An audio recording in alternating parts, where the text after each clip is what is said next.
Masana abwino kupatsirani nkhani izi ndine Chancellor Uzabanda poyamba mitu yake. Bungwe la ICB lamanga anthu atatu omwe ankagwira ntchito ku bungwe la MRA powaganizira kuti analandira ziphuphu. Boma layamba ntchito yakalembera wa umwini wa malo pofuna kuthana ndi nkhani zokhuza kulandana malo. Nthambi yona za malamulo ya Malawi ambiri amakhulupirira kuti ufiti ulipo. Ndipo nkhani zina omenyera ufulu atengera dziko la Tanzania kubwalo la milandu pa nkhani yoletsa asungwana omwe ali ndi mimba kupita ku sukulu.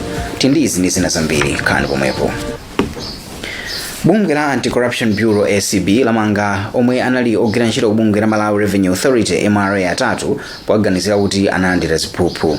Mukale lomwe bungwe la ACB latulutsa alati owaganizira awo andapita Mtopa, Christopher Achida mmodzi komanso Francis Malunga. Malinga ndi bungwe la ACB atatuwa analandira ndalama zokwana 12.5 million mwa 60 million yomwe amafuna kwa mkulu wina ochokera mboma la Kasungu kuti amutsitsire msonkho omwe amayenera kupereka. Atatuwa ayankha mulandu okhuzidwa ndi katangale komanso kugwiritsa ntchito ofesi yawo molakwika. President Lazarus Chakwera wapempha ophunzira amene amaletsa maphunziro awo pa University ya Luwana kuti athandize kuthetsa vuto la njala lomwe ndilangonagona mdziko lino. Dr. Chakwera amayankhula ku Lilongwe pamwambo wopereka ma certificate, ma diploma ndi ma degree kwa ophunzira 1090 pa university. Kumwambo President Chakwera anamudzozanso kukhala chancellor wa University ya Luwana. Madalitso Phiri wadzandiripotiri. Mawu ake President Lazarus Chakwera anati nkofunika kuti ophunzira awa omwe ndi akatswiri mu nkhani za malimidwe komanso chilengedwe athandize ndi kudzionetserapo poyera pobweretsa mfundo zothandiza kuthetsa mavuto monga njala. Achakwera apemphanso oyendetsa sukulu za ukachenjede mdziko lino kuti azipereka maphunziro molingana ndi chiopsezo chimene dziko lino likumana nalo lero komanso ngakhale mtsogolo. Iye anati ndikukondwa kuti akuluakulu a Luwana anasintha maphunziro awo powonjezerapo nkhani zokhudzana ndi malonda zimene zizithandiza ophunzirawa kuti azipeza luso lokuti azikatha kukadziyimira pawokha. Poyankhula moyambirira, Vice Chancellor wa Luwana Professor George Kanyamaphiri anali ndiokhutira ndi ophunzira amene alandira ma certificate, ma diploma komanso ma degree ndipo anati ndiokonzeka kuthandiza dziko lawo. Anthu amene watachita graduate wa ndi ama discipline osiyana-siyana kungonena kuti zonse zokhudzana ndi ulimi tachita graduate ma students amenewa ndipo tili nchiyembekezo chakuti kumene akupita akatiyimirira bwinobwino ngati ana amene aphikidwa bwino, ana amene aumbidwa bwino, amene ali ready kutumikira dziko la Malawi. Mmodzi mwa ophunzirawo Leonard Kumwenda wati iye wakonzeka kuthandiza dziko lino kuti lizichulukitsa chakudya mukudzera mu ulimi wa nthirira. Ineyo ndifuna kuti ndipeke kafukufuku wambiri kuona kuti tikoza kupanga bwanji kuthandiza alimi aulimi wa nthirira ndi njira za makono koma zoti akoza kugwiritsa ntchito mosavutikira. Poyambirira university inadzodza President Lazarus Chakwera kukhala chancellor wake. Maluma Zodiac ndine Madalitso Phiri. Wachiwiri wa mtsogoleri wa dziko lino Dr. Saulo Silima wati kudalira kwambiri chuma pa ulimi omwe ndi wa mvula ndipo mukachititsa kuti chuma mdziko lino chisamayende bwino mnyengo ikavuta. Achilima omwe amalankhula patsekulira msonkhano wa bungwe la Economics Association of Malawi kumangochi anati nzodandaulitsa kuti dziko lino silikupeza njira zothanirana ndi mchitidwewu. Bungwe la ADMAC sinayambe kugula matano ochuluka achimanga chomwe amalonda apitisa ku nkhokwe yake ya Chilambulo mu mzinda wa Lilongwe litalengeza kuti omwe ali ndi chimanga kagulitse ku bungwero. Mneneri wa bungwero Agnes Chikoko ali bungweri likuyembekeza kugula matani 80,000 achimanga koma likukanika kuyamba ntchito chifukwa likudikira boma lipereke mitengo yatsopano yogulira chimangacho. Tindiripotiri. Masabata anayi apitawo bungwe la ADMAC linalengeza kuti omwe angafuna kugulitsa chimanga ku bungweri atero. Kufikira pano galimoto 100 zikuluzikulu zomwe zanyamula chimanga zili panzere mphepete mwansewu wa Chilambulo ndi misewu ina mu mzinda wa Lilongwe pofuna kuti agulitse chimanga ku bungweri. Mneneri wa ADMAC Agnes Chikoko watiuza kuti bungweri iligula matani 80,000 koma silinayambe kugula kamba kuti mitengo yatsopano yogulira sinatuluke. Achikoko atinso kugula chimanga kunayima chisankho cha president mu June chitatsala pang'ono kuchitika koma chidwi chofuna kugulitsa panopa chachititsa kuti ayambirenso kugula. Nalengeza kuti tikhulupirire kuti chimanga chetu chiliko talandira response yotabwisa kwambiri kuti anthu ambiri ali ndi chimanga m'makomomo tichifana ngati ADMAC ntchito yathu imene ili yopereka misika kwa alimi. Ena mwa amalonda omwe abweretsa chimangachi atiuza kuti ali ndi chimanga chokwanira mlingo omwe bungwe la ADMAC likufuna ndipo akuyembekezera kuti sipakhala mavuto okhudza kulipira ndalama monga zimakhalira m'mbuyomu. Panopa tigulisabe kwa ADMAC komweko chifoti amene aja ni mavuto amene timatha kukumana nawo ifeyo ngati anthu a business kuchedwa kulipiridwa ndalama koma si zinthu zoti zingatilepherese kupanganso business. Kuti tigulitse kwa ADMAC chimangacho nchambiri choti anthu sangati kuchigula. ADMAC iyo anangukoza zoti ayamba kugula ndiye ife anthu chifukwa choti chimanga chilungu khala m'mashedi tangupakira magalimoto achobweretsa pano. Padakali pano pomwe amalawi akupempha bungwe la ADMAC kuti liyambe kugulitsa chimanga, bungweli lili kale ndi matani 58,000. Bungwe la ADMAC likhala likugula chimanga pa mtengo wa 200 kwacha pa kilogalamu. Ndine Western Guta malo mwa Zodiac kulilongwe.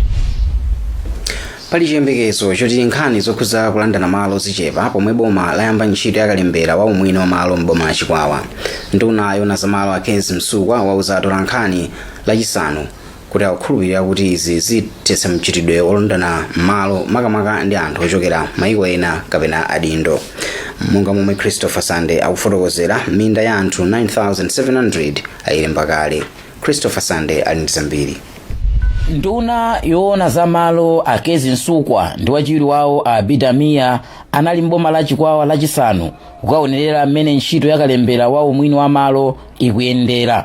Ansukwa akukhulupirira kuti ntchitoyi ithandiza kuteteza malo a amayi ndi anthu ena ovutika omwe nthawi zambiri malo awo amakhala pa chiopsezo cholandidwa ndi anthu ena. Mene anthu alembetsera palibe woti mwina munthu zanga ubwera zanga olanda malo kuti ayi malo andi anga kapena ayi malo andi anali amakolo athu apapa tadziwira athu mafumu aonetsetsa kuti munthu aliyense akutenga malo amene anamugawira. Ndiye zikatero ndiye kuti ino maanja mena lilimo akakauti ndi ana aja azakhala ndi umwini wa malowo mpaka na kalekale. Chifukwa athu zimavuta akakauti mwina bambo mwina mayi wamwalira mazanko amangobwera kuzangolandapo malo aja kuti inuyo malo anu palibe apazipita ni kwanu. Koma panopo munthu aliyense akumalembetsa ana amene ali nawo amene angazakhale ndi udindo pa malowo akakauti iwo Mulungu wayitana kupita kwa iye. Ndiye chimene chocho ndicho chinthu chabwino kwambiri ndiponso chithandiza mafumu m'midzimu kuti asamakhale ndi nkhani zambiri zo malimbirana malire chifukwa panopo ndiye kuti aliyense akudziwira kuti malire anga ndawo. Ndunayi inathokoza bungwe la Shire Valley Transformation Program kamba kolimbikitsa kalemberayu yemwe anati athandiza kuteteza malo a anthu amba. Mfumu Katunga yati ikhulupirira kuti ntchitoyi ithandiza kuthetsa mikangano yokhudza malo. Ntchito imeneyi tayilandira bwino komanso anthu athu ayilandira bwino chifukwa tinafotokozera ubwino wake kuti ntchitoyi munthu ayenera ndithu akhale ndi umwini wa malo kuti malo ake atetezedwe adziwike kuti ndiwawo kuti munthu wina aliyense sangathe kuzamubera malo ake kusogolo azakhala ndi certificate ya malo. Ndipo anthu tafotokozera anachimvetsa bwinobwino ndipo zithandizanso kwambiri kuti mikangano yolimbirana malo kulowerana malo ithe. Bungwe la Shire Valley Transformation Program likuyembekezeka kugwiritsa ntchito ndalama zokwana $235 million za America pomanga ngalande ya makilomita 52 omwe adzathandize kuchita ulimi wa nthirira pa mahekita okwana 43,370 maboma a Chikwawa ndi Nsanje. Malo mwa Zodiac kuchokera mboma la Chikwawa ndine Christopher Sande. Mukuonera nkhani pano pa Zodiac tikadali ndi zambiri zoti muonere posachedwa apa.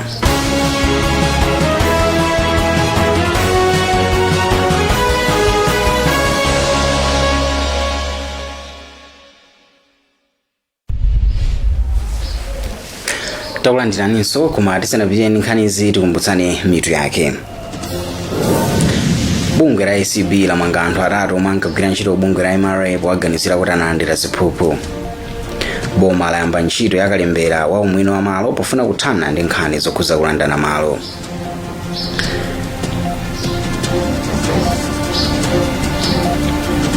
Nthambi yoona za malamulo yati Malawi ambiri amakhulupirira kuti ufiti ulipo. ndipo mu nkhani zina omenyera ufulu atengera dziko la Tanzania ku bwalo la milandu pa nkhani yoletsa asungwana omwe ali ndi mimba kupita ku sukulu. Popitirira ndi nkhanizi, komiti yapadera yona zamalamulo yomwe ikuunika lamulo la zaufiti yapeza kuti anthu ambiri m'dziko muno amakhulupirira kuti ufiti ulipo. Commissioner Dr. Matthew Telu wa komiti wauza msonkhano akuluakulu owunika lamulo ku Lilongwe kuti komiti ikuona kuti kuchita zaufiti kuyenera kukhala mlandu, koma akuluakulu ena ku msonkhano alisakugwirizana ndi izi chifukwa kunena kuti ufiti ulipo ndi chikhulupiriro chabe. Tindi zambiri mulipotiri. Adindo osiyanasiyana akumana ku Lilongwe pa msonkhano owunika lamulo la zaufiti. Makomishona abungwe lapadera lomwe likuunika lamuloli ayankhulako pamomwe kuunika lamuloli kukuyendera. Iwo ati amalawi ambiri amakhulupirira kuti ufiti ulipo.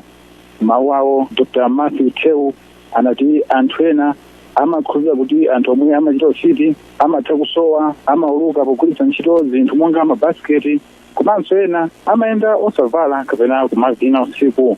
Bungweli lati ndikuyenera kuti kuchita ufiti m'dziko lino ukhale mlandu. Koma anthu ena omwe anali nawo pa msonkhanowu anati sakugwirizana ndi ganizo lakuti kuchita ufiti ukhale mlandu, kunena kuti ufiti ulipo ndi chikhulupiriro chabe. Bungwe lapadera lomwe likuunika lamulo la zaufitili latinso ndikuyenera kuyika lamulo lomwe lidziunika za chipembedzo cha usatana. Mawu ake Commissioner Sanyika Nkhandwe wa bungwe lapadera lomwe likuunika lamulo la zaufitili anati potengera kuti anthu m'dziko lino amatenga chipembedzo cha usatana ngati chionera kuchitsatira ndithu, ndikuyenera kufufuza nkhani mozama. Ndipo Paramount Chief Kiyungu yomwe inali nawo pa msonkhanowu yagwirizana ndi fungo lakuti ufiti ukhale uletsedwa m'dziko lino ponena kuti anthu ochuluka akuputika. Ntchito yowunika lamulo la zaufiti cholinga chake ndi kusintha lamulo la mchaka cha 1911 lomwe dziko lino limagwiritsa ntchito. Ndine Winfred Kayimira malo mwa Zodiac kuno ku Lilongwe. Koti la magistrate ku Lilongwe lamasula mneneri Shepard Bushiri ndi mkazi wake Mary chifukwa lapeza kuti alibe mlandu. Principal Resident Magistrate Viva Nyimba ndi wagamula izi ponena kuti apolisi sanabweretse ku koti mlandu omwe anthu apalamula kuno ku Malawi. Abushiri anauza atolankhani panja pa koti kuti iwo anabwera kumudzi kuti apeze chilungamo komanso polingalira za chitetezo chawo ku South Africa. Izi ndi zomwe Abushiri analankhula. Ndasangalala kuti ndabwera dziko lino la Malawi. Ndafika kunoko monga aliyesa kudziwira. Nabwera kuno facha kuti ku South Africa ndinasegula milandu ya corruption imene apolisi ena amafuna kuti ndizapasa ndalama kupanda kupanga zimenezozo andimanga kapena andipha. Nasegula milandu komanso ninauza amabungwe osiyanasiyana komanso aboma South Africa akuidziwa nkhani imene.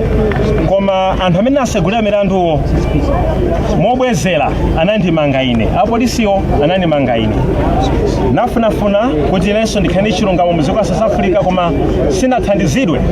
Malo mwake amandiopseza kuti andipha komanso panali tinumboni pena amafuna kundiwombera ku Sandton. Nabwera mozindikira kuti ndi dziko kumene ndimachokera.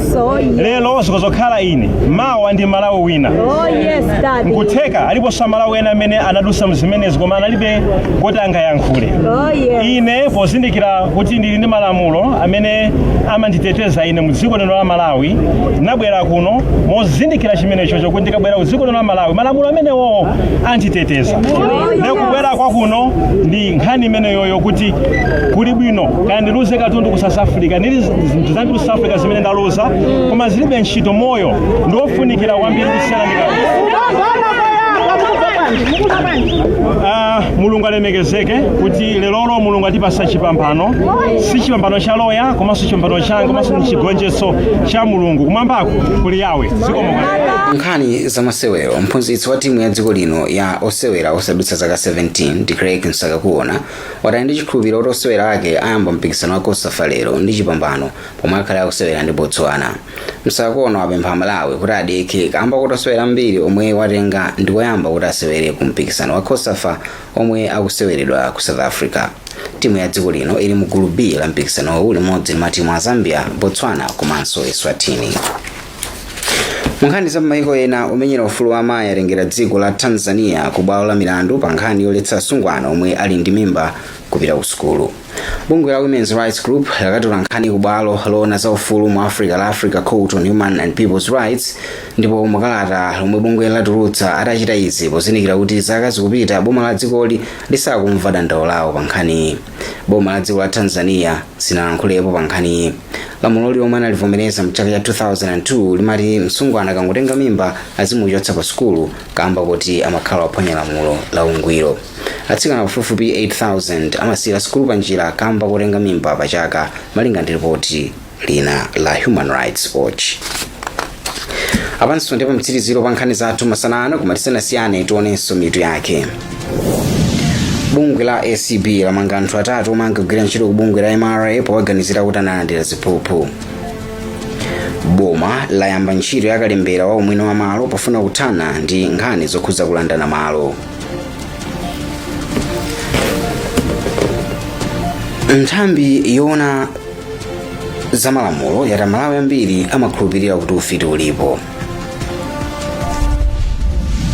Ndipo mu nkhani zina omenyera ufulu atengera dziko la Tanzania ku bwalo la milandu pa nkhani yoletsa asungwana omwe ali ndi mimba kupita ku sukulu. Werengani zambiri pa tsamba lathu la internet zodiacmalawi.com. Munali ndine Chance Mlozo Banda, masana abwino.